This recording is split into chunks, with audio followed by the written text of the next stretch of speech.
Hello, everyone. Okay. Welcome to the Catching Up with Cope podcast. Cope is the Coalition of Parents in Esports, a 501c3 nonprofit organization that provides programs and scholarships to empower youth, parents, and educators to utilize gaming to build confidence, curiosity, community, and careers. I'm your host, Friday, and today I am here with DrHwu. DrHwu, thank you so much for being here. I kind of just want to start off by throwing it to you. Tell us a little bit about yourself and what you do in this space.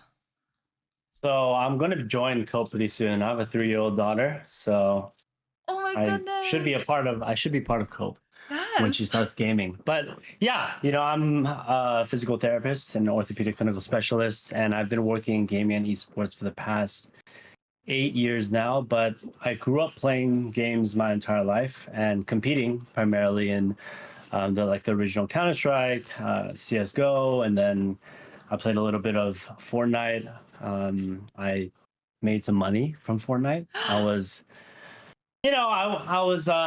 actually, what was it? In the World Cup, I competed in the solos events and was Oh, 429 for weekend one. So, I can say I've been a pro you were a before. pro, yeah. But yeah, I play competitively, and I really wanted to just marry sort of my passions of helping people develop a better lifestyle and habits around gaming and just keeping gamers healthy, I guess, or just movement and physical health and gaming. Want to really uh, try to move forward or change a lot of the stigmas around how gamers are perceived in the community. And, that's been my mission ever since I started.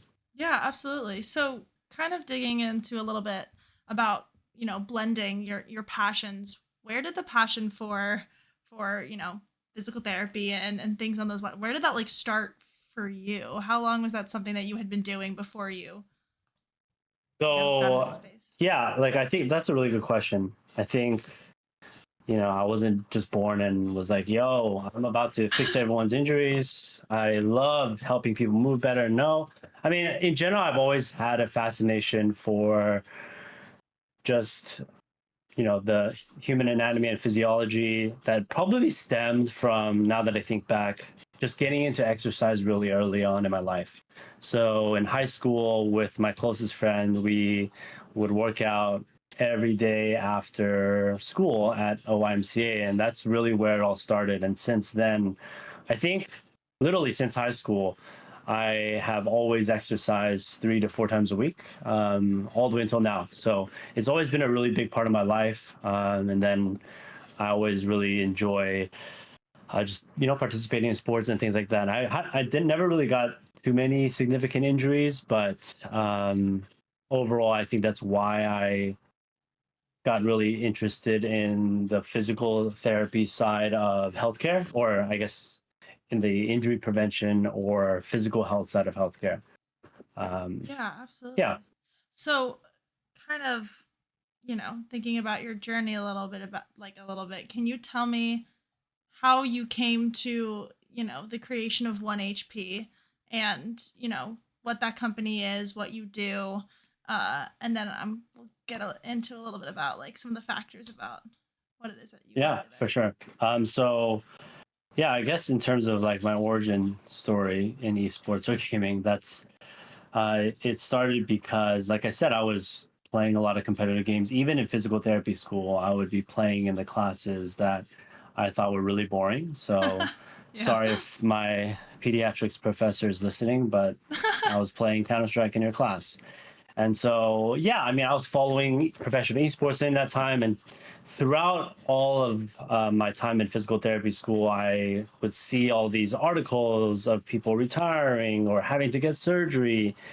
And I thought I had understood initially that it was a lot of sort of this idea of carpal tunnel syndrome contributing to all of this. And as I got more into it, I really, found that there were a lot of misconceptions and really wanted to be able to address those misconceptions. I'm sure maybe Elliot might have mentioned that in the last interview, but that's how it started. And I decided that, hey, I would try to start working at the professional level because I wanted to help those at the top adopt these healthy behaviors so that everyone else would um, really have this trickle down effect of trying to adopt the similar behaviors of Yeah, professionals.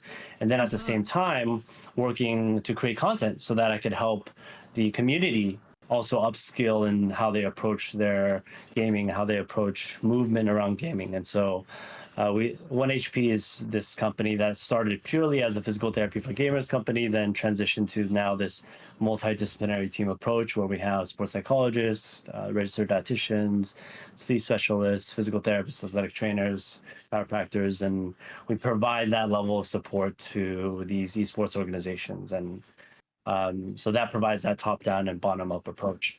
Yeah, absolutely. And sort of thinking about, everything that you all offer, I think there's like a combination of factors, I think, when looking at health, when anybody, gamers and just people in general, what would you say are the contributing factors? Like whether it's like a certain amount of, physical things that contribute to it, or if there's, a lot of, mental health that also goes into it. Like what are sort of the factors that, you all talk about when looking at health and gamers? Yeah, I mean, I think I think if we sort of narrow down the question in terms, it depends, right? Like on whether it's physical health issues or mental health issues, um, how we approach it is pretty differently, and what contributes to those things can really vary. But I would say generally what I believe is that because when I first started, gamers that went into the professional space typically were plucked right out of high school, Mm, really, really young, and they were expected to undergo the development of a high school, collegiate, and professional athlete all in the span of 2 to 3 months. yeah. Learning how to do media. They don't even know how to cook or take care of themselves. And then they're brought from another country, and then they have to live with five other people. Mhm. And so that's stressful, right? And that can lead to a whole host of issues: poor nutrition, poor sleep, poor mental health, inability, poor development of their emotional intelligence. And then, our bread and butter, it can lead to physical health issues. And so it really depends on the context or the lens that we're looking at, what type of person within the gaming community to see, what the contributing factors might be.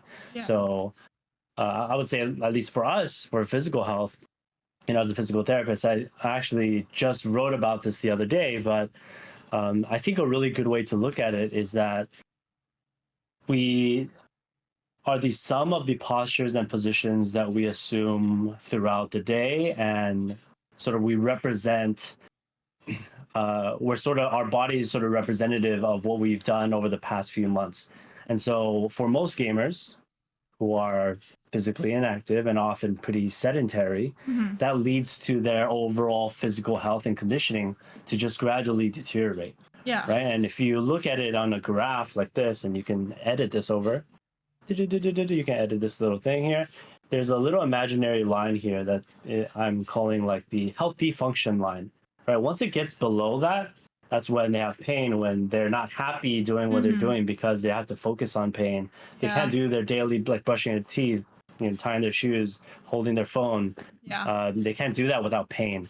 And so most of the time that happens when you're 50 or 60 years old, right? But because now we're all digital natives, we spend so much time in front of the PC, we just don't move, Mhm. right? And so my big message all the time to everyone is, hey, just move more. We need to be moving more. We need to integrate some better habits while we are spending a lot of time in front of the PC. And that doesn't mean like, oh, you got to jump into 6 days a week of exercise right now. It might Yeah. just mean, hey, start with whatever works best for you, because the Mhm. best program is the one that you stick with, Yeah. not what's considered sort of optimal by research. Yeah. Right? So it could be a 5 minute walk for someone, could be 2 times of the week for gym, could be biking for someone, it could be swimming. Yeah. Doesn't matter. Do whatever you love. Yeah, I think being realistic about that sort of approach, I think is important because that's going to be better for people like long term if it's something they feel like they can sustain. I know that, Yeah. when I've, gone to the gym or things like that, I want to hit a certain step count, but like that step count is like way over what I really realistically will be able to do every single day. And so I, keep it as consistent as I can because that's going to be that like more effective long term. And I think it's Mm. interesting that you said that, this is the combination of our posture throughout the day. I think a lot of times when people like sit down and they game, they'll just like adjust how they're sitting and think that like that's going to be the one thing that's going to contribute to them Hmm. overall long term. But it's this Yeah, idea that you talked about where it's like the moments during the day where we can be aware of how we're standing or how we're sitting or how we feel that might overall help us when we are sitting now gaming for hours, that sort of exactly, thing. exactly. I think Yeah, just that's like how much you're moving throughout the day, right? Not yeah. just our postures, but our positions and what we're doing. Like if Yeah. we're just sitting for a long time, hey, balance that out a little bit. Try to Yeah. move a little bit more. Take like a 5-minute break and go walk around Exactly, or something. And yeah, no, exactly, absolutely. exactly. Um, and so thinking about like working with players, I think obviously it's, super important as they're the ones, implementing and, what they're being taught and stuff like that. But have you ever noticed or have you ever worked with management or coaches maybe that don't understand any of this? And that, I mean, I think that they're probably a huge factor in, building, a team and the Hmm. keeping the overall health, in many different areas. Have you ever found that like you've had to coach coaches on this Of aspect course. of gaming? Yeah, I mean, I think it's something we have to do. Hmm. We can't work with a team until we get a top-down buy-in. So Yeah. part of our work is we have to meet with the coach, we have to meet with the administrative staff, we have to meet with the head of their esports to understand what's the culture that they have established at the organization. And Yeah. is it even conducive to what we're trying to create? Because Hmm. if it's a mismatch, we're not going to be successful. We're going to Yeah. set ourselves up for failure. Right? If they're not even willing to dedicate the time to have their players meet with us on a regular cadence, then why? I mean, it's uphill battle for us. So I mean, no matter what, we're going to have to always be managing up and managing down. Hmm. And so not only do we take the top down, bottom up approach just in general, we take that when we're working with organizations, right? We think of it as like working with the parents and the kids. Yeah. So, the kids are the players and the parents are the administrative staff and the coaching staff and the development staff. All of that there needs to be open communication to ensure that it creates an environment where they're willing to do, things that might be beneficial for them. And yeah, if not, then it just makes our life a lot harder. Yeah, absolutely. No, I mean that makes a lot of sense, and especially from the viewpoint of like you have to sort of see how they've been working, and then how you guys can help and work, with them and implement new Mhm. processes or further the ones that they've been, doing in a more beneficial way. And that really is what makes a team a team. And then something I wanted to ask about, I guess, game titles. This could be crazy, and this might not have an answer, but like do you see with certain games that there's like different health concerns that you might have to be dealing with, like physical, like depending on the game? I don't know, like maybe all FPS sort of operate the same, but are you finding that there's certain game titles that might cause Mhm. certain injury or like lead players to have a certain type of injury more than others? Yeah, I think that's a smart question because I'm sure, as you know, right, there's a difference between a league player and someone in the league community and someone in the Counter Strike community, Hmm. right? Or someone in the Smash community Yeah. compared to someone in the COD community. Average age, how they behave. I mean, there's always going to be some level of toxicity, but the cultures are very different, and the behaviors around how they practice and play are all different.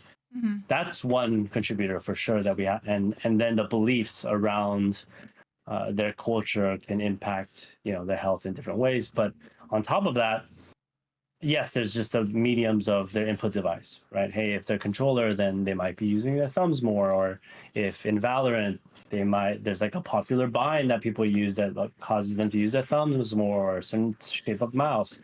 Then yeah, like that will create certain patterns of behavior or pain that we see develop as a result of that.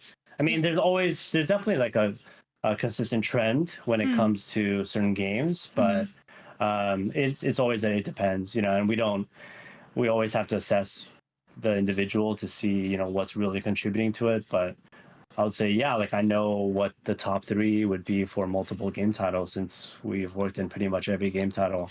Yeah, that's awesome. And that kind of makes me wonder whether or not if is what is the like level of research that you all have to do like when a new game comes out? Like when Valorant came out, was that, was the automatic assumption that it's like, physical injuries that could be similar to, or strains that could be similar to like Counter Strike or like Overwatch? Yeah. Or is there a level of like you guys going in, like playing the game and Oh, we seeing how, play. yeah. We play games. I play games. So, yeah, that's part of my research, but I enjoy it because I get to play. Yeah, no, I get to play ranked. absolutely. No, I mean, even if I don't play, right? Like I've worked with a bunch of different, Evo tournament, I guess, pros Hmm. across different FGC titles, and I've never played the game before. Whether it be like a Tekken or Marvel's Capcom, some of the recent titles. I don't know the mechanics, but I understand gaming Hmm. and gaming enough. Like I've played every single type of game before that I can ask the right questions, right? So I can Yeah. understand, hey, what are some mechanics that you're performing within the game that you feel some of the discomfort, Hmm. right? For example, one of the players that I worked with recently, there's a very specific tech or mechanical skill that he performed that led to a lot of irritation of his thumbs. And so Interesting. that was a way that we can track progress. Hey, over 4 to 6 weeks, does it still bother you 80% of the time or 60% of the time? Hmm. And so just being curious is the number one skill any coach or any healthcare provider can have when working with someone, because you just want to understand what's contributing to their issue, and you can only understand that by asking questions and being curious. Yeah, absolutely. I love that you mentioned that idea of asking questions, because I think a lot of times, I think just like in healthcare, sometimes a lot of questions aren't asked when people know that there's some sort of issue. So I think it really goes to show how much you do care about the people that you work with, and I think obviously that is that's amazing, and that that's how you're gonna be able to help people in the long run. I'm Mhm. sort of wondering a bit about what your day to day looks like, like a regular, maybe not like a weekend, but like a regular like work day for you, like what that Oh, looks okay. like. So it depends on the time of the year when I'm in season, right? When Mhm. there's, professional league that's going on and still going on. Then on a regular basis, we're in the actual facility of the esports organizations and meeting with the players to check in on them. And then we, kind of track to see how they're doing. We submit reports to share to some of the staff. So that's what it looks like in terms of on a weekly basis, we'll have to be present. For Mhm. some teams, we do like fitness training. So, you know, I think like F45 or Orange Theory or like Barry's Boot Camp, we Yeah. set up to their level, right? Like they can't go crazy.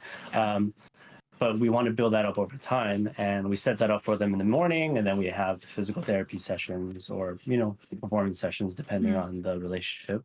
um, and so that occurs several times throughout the week, where we are in the facility, depending on how many teams we're working with.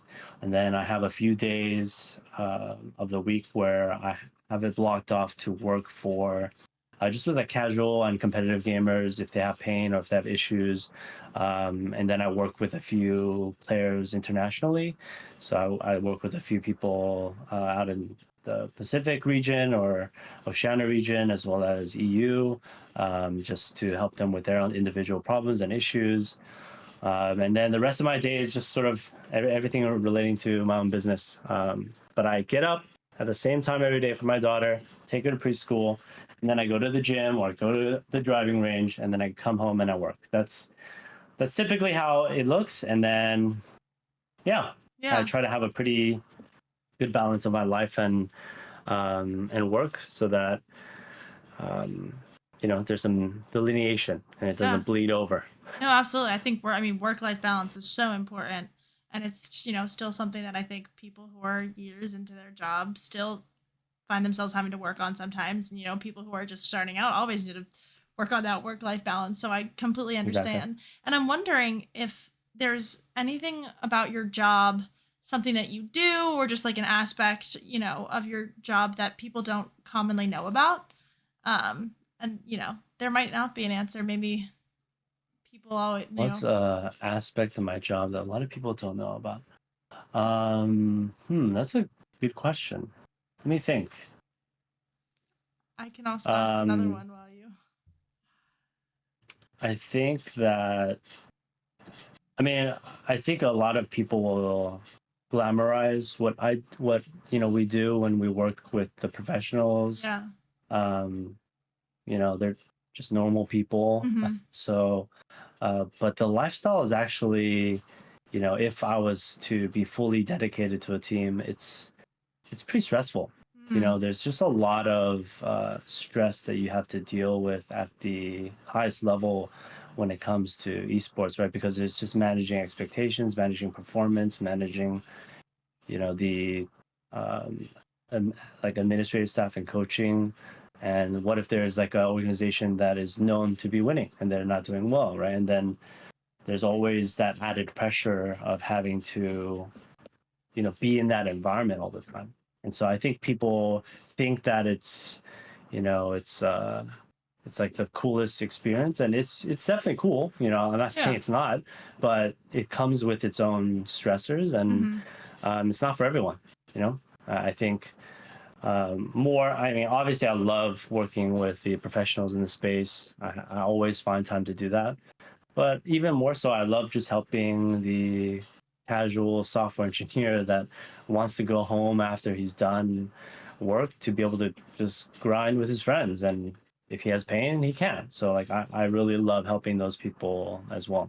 Yeah, absolutely. I mean, we're all here trying to, do the same thing, and that's be able to game and like hopefully injury free, Yep. either now or down the line. And so, I think that's really important that you talk about that. And, I never, I sitting here, I didn't even think about like, the stress or the pressure that, you, like you said, you might experience because you are working with professionals at the highest level who are sometimes competing in these like $1 million tournaments, and, their health and the way that, they operate, and being able to play consistently and build that consistency is like so important. So, I think that's definitely something that I didn't even consider. So I'm, really glad you talked about that and shed light to that aspect of what you do. I think that's, really important.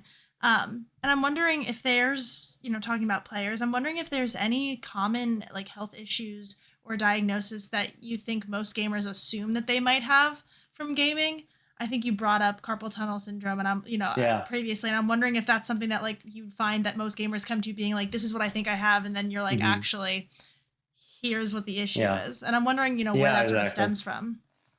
Yeah. So, um, I think that's like probably the thing I talk about the most all over social media, but basically that it's almost never carpal tunnel syndrome. Mm-hmm. Most of the time, it's issue affecting your tendons or your muscles of the wrist and hand. So whenever there's wrist pain, people will look up wrist pain and then they stumble upon a bunch of things because of SEO about carpal tunnel, and they think it's that.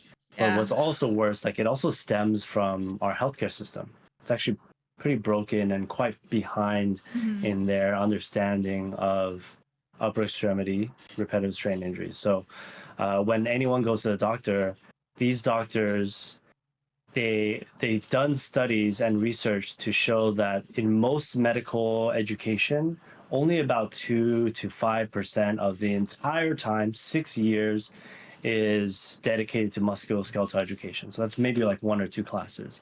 And maybe I think it's like less than 50% require a clinical rotation in musculoskeletal education, right? So that means that a majority of these graduating physicians, Mm-hmm. if they're not specializing in orthopedics or physiatry or Yeah. something along those lines, they go out to urgent care, they go out to your family practice, and they're the ones on the front line doing these initial evaluations. They have five, and physical therapists have 45 minutes to an hour to evaluate. Doctors maybe have 5 to 10 minutes. Who's gonna have a more thorough evaluation to identify what's actually going on? They just remember, oh yeah, wrist pain, carpal tunnel syndrome.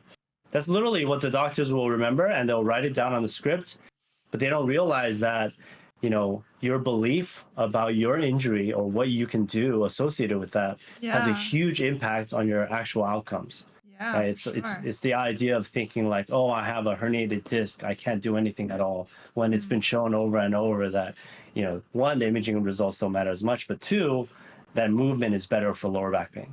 So Interesting. it's all about understanding and how, because of the broken healthcare system, that led to this pattern of carpal tunnel syndrome being overdiagnosed, people leveraging SEO with Google and all these search engines to further reinforce that idea. Even Mayo Clinic, Cleveland Clinic, all these big, healthcare systems, they still push out those articles, Yeah. and they're wrong. Like I'm willing to fight all of them. Yeah. Let's fight. Let's fight. Let's go. Let's go. Yeah. Let's fucking go. I'm down. That is Anyways. that's like can be very dangerous when that's the number one thing that's just assumed with anybody that's having, that certain type of pain is that carpal tunnel syndrome is obviously what it is, because then, they're not going to be working to actually improve their health in any way. And, with what really is the issue. And I think that's, that can be very dangerous. And that sort of that prompts me to ask this follow-up question, because, at least you, 1HP, like there's a lot of content that you all have created and put out on the internet, and, for people to be able to access for free a lot of the times as well. And, I think that there's probably like lengthy research articles online that, people probably struggle to read. And, that sort of wants me to ask, like, what does this role of accessibility play? And what does that mean for you and 1HP to be able to help people and, have some sort of like baseline resources without, having to go through like lengthy research articles and try to figure out what really, you know what I'm saying? Like, what does that mean to you to be able to provide that? And I mean, that's everything, right? Like that's our main goal, is to be able to provide accessible knowledge to people that aren't getting it from their actual doctors, right? And aren't getting it from the resources that they're finding online. Yeah. So like part of what we do is trying to really understand all of the behaviors of what gamers and engineers and people that just spend a lot of time behind the PC do, and market there, right? Like create content there so that we can slowly untangle all these beliefs. But it's such a huge uphill battle. You have no idea, right? Like there's just so much to be done. There's no research about, like very, very limited research. Some of our staff have published studies, and I have a published study, but hey, that's far and few between out of the million carpal tunnel articles. I think there's like 10,000 carpal tunnel articles out there. Wow. And that creates this perception that it's a real problem, and that it's the main problem, right? If you just look at it objectively, very few upper extremity, wrist, and hand tendinopathy studies, and then 10,000, 64 maybe or something, to 10,000 carpal tunnel syndrome studies. What any physician that is looking at the body of research would say, okay, well, it's probably this. But what I want to urge all these physicians is like, hey, actually use first principles thinking. You actually have to try to think about why it's not carpal tunnel syndrome and why it actually is the tendon. Yeah. We're most of the time we're not directly irritating the nerve. We're using the contractile tissues of our wrist and hand. So of course, those tissues are going to get irritated first. And it's just it really baffles me that it's taken this long for more content like this to come out. I think there's quite a few resources out there that understand this, but it's a minority out of the majority. Yeah. I mean, people I think still think. Yeah. Yeah, no, I think it's great what you all do, because you're identifying this huge gap, where people will make assumption because they see way more articles about something and less about another, and then they'll assume it's the one that there's a million articles about, and then that's inherently creating sort of an issue where everyone default assumes that it's something when it's not. And so I think you identifying that gap and what you're creating with 1HP and the resources that you're able to provide for people to at many different levels to help them, whether it's physical or something about nutrition, like you're really trying to hit all these different areas that people might struggle to find resources and information on. And sort of kind of backpacking off of that, I want to ask if there's any advice you have that you could give to students or people who might want to go into your field. If there's something you feel maybe it's an important strength or personality trait, or maybe it's part of your education and a field that they could go into if they wanted to find their way towards what you do. Yeah. I think this is a tough question because it's a pretty small field Mm-hmm. and the market is probably it's pretty small, but there's a lot of work to be done. Mm-hmm. I would say like, yeah, if you really care about this, I think like it does start from really actually caring. But from there, yeah, like we've fortunately been trying to create resources not only for gamers, but also for practitioners. So we started an entire separate company called EPI, which is the Esports Health and Performance Institute. And we created education that helps future healthcare providers on what they need to know about gaming. We're basically saying, hey, boomers, like, yo, you guys got to check out this Yeah. course. It's going to help you understand what sensitivity is, what Yeah. DPI is, because they don't ask this question. They don't know what grip is. Like, Yeah. yo, I use fingertip grip. They're like, what?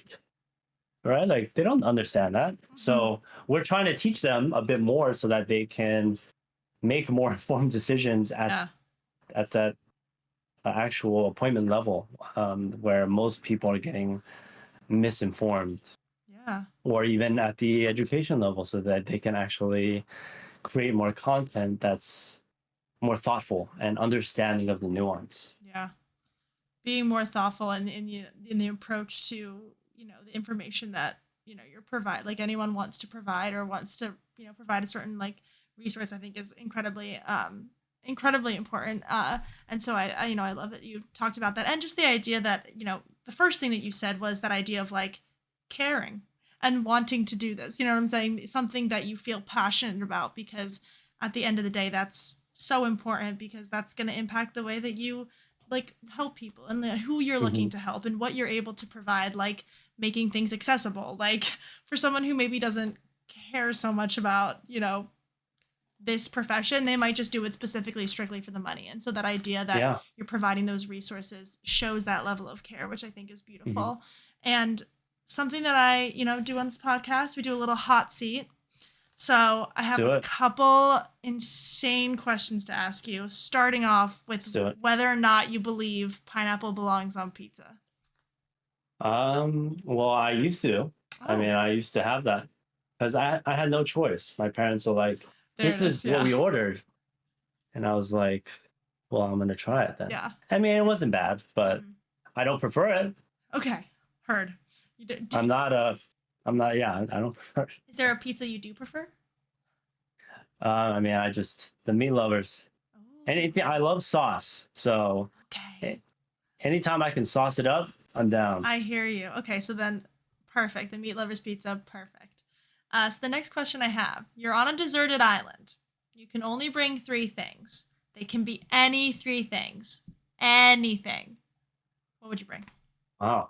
Um, the desert island question. Probably um like a journal, like to keep myself probably a little sane. Ooh, I love that. I'd bring my wife, Yeah, to keep myself company. there you go.